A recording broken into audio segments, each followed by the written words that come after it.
প্রেত আত্মা এখানে সত্যি ঘটনা শোনানো হয়।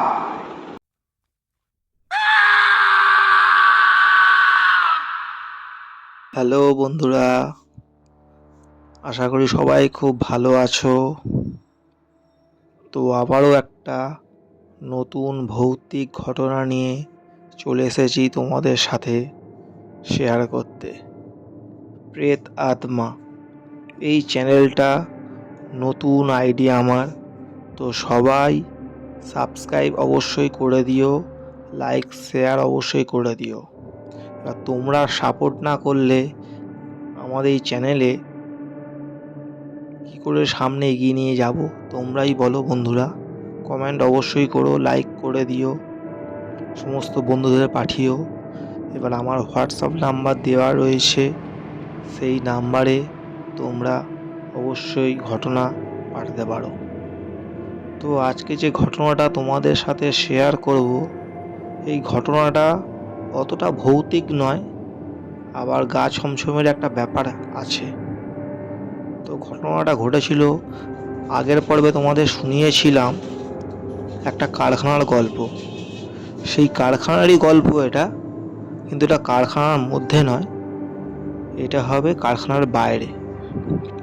তো বেশি কথা বাড়াবো না, আমরা সরাসরি গল্পে চলে যাচ্ছি। তো ঘটনাটা ঘটেছিল আজ থেকে 10-12 বছর আগেকারের ঘটনা। এমন কোনো কিছুই নয়, শীতের রাত, হালকা হালকা ঠান্ডা। তো আমরা আগে গল্প বলেছিলাম যেহেতু যে আমি কারখানায় কাজ করতাম এরকম, তো রাতে নাইট ডিউটি করে কারখানা অনেক সময় থাকতাম, আবার 8:30-8টা অবধি কাজ করতাম। কাজ করে সাইকেল নিয়ে আমি বাড়ি আসতাম। তো তখনকার দিনে রাস্তাঘাটগুলো যেহেতু পঞ্চায়েত এরিয়া, তো রাস্তাঘাট অতটা ভালো ছিল না, ভাঙা চোরা খানাখন্দ এরকম। আর তখন আমি সাইকেল কিনেছিলাম, ওই স্টেট ল্যান্ডের যে সাইকেলগুলো ছিল না, ঠিক সেরকম ধরনের সাইকেল। ঠিক আছে, সেরকম ধরনের বলা ভুল, সেই সাইকেলই নতুন পুরো একদম। তো এবার কারখানায় কাজ করতাম আমি কাজ করতাম, রাত্রির করে বাড়ি ফিরতাম ওই 8টা 8:30 এরকম। তো কি হয়েছিল, কারখানায় কাজ করেছি, কাজ করে এবার সন্ধ্যেবেলায় মালিক টিফিন দিত, খেতাম, খেয়ে ওই কাজ যেমন থাকতো 8টা 8:30 নাগাদ, কোনো সময় 8টা 5-10 হতে পারে বা 8:30 হতে পারে, বেরিয়ে যেতাম।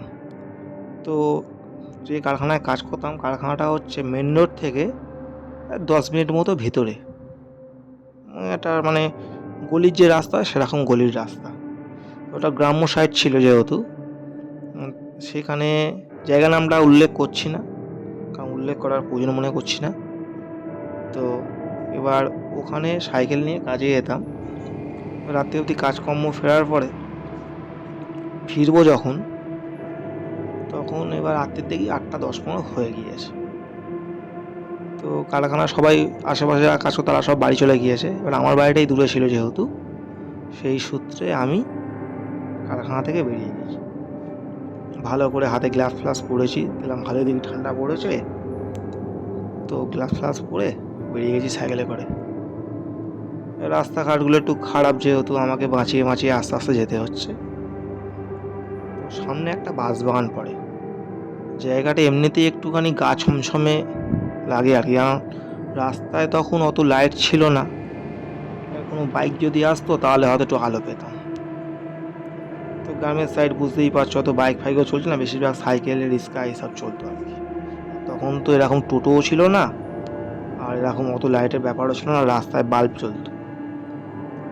তো এবার ওখান থেকে আমি ফিরছি, কানে হেডফোন দিয়ে পকেটে ফোন রেখে আর ফিরছি।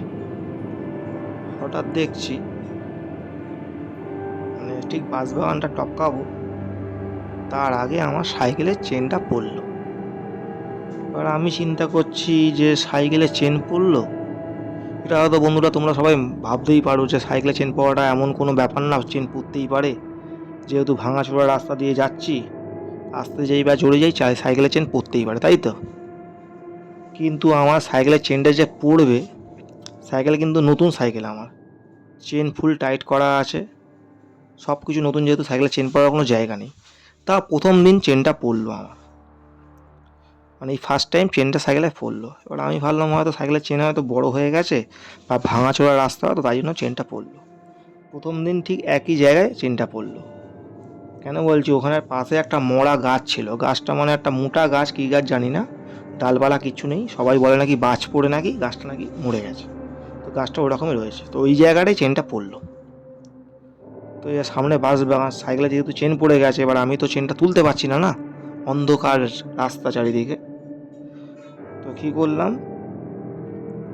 সামনে একটু এগিয়ে গেলাম, দেখলাম সামনে একটা বাল্ব জ্বলছে, হালকা ঈষৎ আলো। আর আমার কাছে তো স্মার্টফোন ছিল না যে আমি ওই চেনটা তুলবো ফোনে লাইটটা জ্বালিয়ে। সামনে গেলাম, গিয়ে সাইকেলের চেনটা তুললাম, বাঁশবাগানটা টপকেই কিন্তু সামনে ওই বাল্বের ওখানে তুললাম। রাস্তাঘাট পুরো ফাঁকা, কেউ কোথাও নেই। সাইকেলে চেনটা তুলে ওখান থেকে চলে এলাম বাড়িতে। পরের দিনও কাজে গেছি, আমি চিন্তা করছি সাইকেলটা দোকানে দেখিয়েছি যে সাইকেলের চেনটা কি টাইট হয়ে গেছে প্রচুর। বলছি না, তোমার সাইকেলে তো নতুন সাইকেল, আবার চেন পড়বে কেন, হয়তো কোনো কারণে পড়ে যেতেই পারে। সাইকেলের চেন আরও ঠিকঠাক করে দিল, মানে তো কথা না, বললো সাইকেলের চেন পড়ার জায়গা নেই, তাও একটু টাইট করে দিলাম, করে দিল। তারপরে নেক্সট দিন আবার গেছি, ফিরছি সেম একই টাইমে। সেকেন্ড দিনও দেখি সেইরকম জায়গা থেকেই চেনটা পড়লো, বলছি একই জায়গায় চেনটা পড়লো। আমি মনে মনে করছি যে কী ব্যাপার হলো, ফের আজকেও চেন পড়লো। আমি মনে একটা ভয় পাচ্ছিলাম যে সাইকেলের চেনটা না পড়ে। সাইকেলটা আমি দেখে দেখেই যাচ্ছিলাম যে সাইকেলের চেন পড়ার কোনো জায়গা তো নেই, তারপরেও কেন পড়লো চিন্তা করছি। সেম একইভাবে সামনে ওই বাসবাগান টপকালাম, টপকে সামনে থেকে লাইটের ওখানে চেনটা তুললাম। হঠাৎ ওইসবগুলো হলো, সামনে থেকে দেখি একটা বন্ধু আসছিল, তাকে দেখতে না, আমি বললাম যে দেখো এই ব্যাপার, হঠাৎ করে দেখি সাইকেলের চেনটা পুড়ে গেল, আগের দিনও চেন পড়ে গিয়েছিলো, আজকেও বললো। বলছি ওসব আমার কিছু নয়, তোমাকে ভূতে টানছে, কারণ আমি যাই রাত্রেবেলায় যেলাম মজা করবো না, তো ভূতে টানছে, ভূতে টানছে কি। বলছে তুমি জানো না এই বাঁশবাগানে একজন গলায় দড়ি দিয়ে মারা গেছিলো। আর যে মারা গেছিলো তো কী হয়েছে, আমার গলায় পইতে রয়েছে, মারা গেছিলো কী হয়েছে। তুই এক ঝাটটা মেরে ওখান থেকে আমি বাড়ি চলে গেলাম, ও বাড়ি চলে গেল।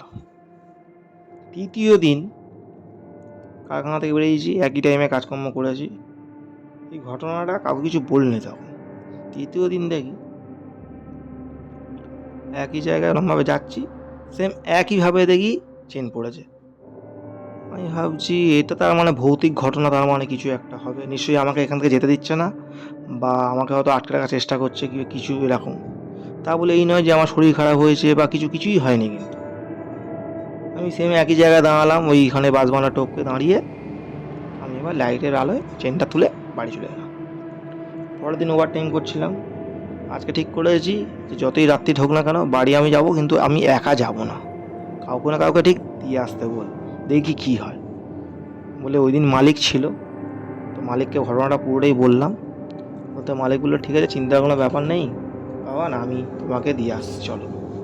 বলে আমি আমার সাইকেলে, মালিকের সাইকেলে যখন গেলাম, কিন্তু চতুর্থ দিনের বেলায় আমার সাইকেলে কিন্তু কোনো চেন ফেন কিছুই পড়লো না। আমি মালিককে বললাম, মালিক তুমি একটু এখানটা দাঁড়াও তো, মানে যেখানে আমার সাইকেলের চেনটা পড়েছিল, গাছটা পুরো মানে মরা গাছটার ওখানে মানে দাঁড়িয়েছি আমি, সাইকেলের চেনটা কিন্তু পড়েনি আমার, দাঁড়িয়ে বলছি জানো মালিক, আমার ঠিক এই জায়গায় চেনটা পড়ে, আর আমি ওই সামনে যে পোস্টারটা দেখতে পাচ্ছ না, ওই পোস্টারের আলোতে আমি গিয়ে চেনটা তুলি, আর মাঝখানে পড়ে বাঁশবাগান। বলে আমি এবার কী করেছি, সাইকেল থেকে নেমে আমি আর মালিক হাঁটতে হাঁটতে যাচ্ছি। বলছি মালিক, আমাকে ওই বন্ধুটা বলছিল এরকম যে বাঁশবাগানে কেন গলায় দড়ি দিয়ে মারা গেছে। তখন বলছে যে হ্যাঁ চুপ করো ওইসব কথা একদম বলো না। আমি মালিক হয়তো মজা করছে, মালিক তোমার থেকে বয়সে বড়, যেহেতু আমি মজা করছে হয়তো। আমি বলছি কেন, কী হয়েছে। বলছে না, এখানে একটা ছেলে সত্যি মারা গেছে। যেই কথা বলা শেষ হয়েছে, মানে কথাটা শেষ করতে পারেনি, তখনই দেখলাম ওই বাঁশ গাছের ওখান থেকে কে একজন মানে কণ্ঠ ঠিক বুঝতে পারলাম না, মানে কুকুর শিয়াল ঠিক নয়, একটা অন্যরকম একটা সাউন্ড, বিচ্ছিরি একটা, মানে কেমন একটা সাউন্ড, মানে যেটা বলে বোঝাতে পারবো না।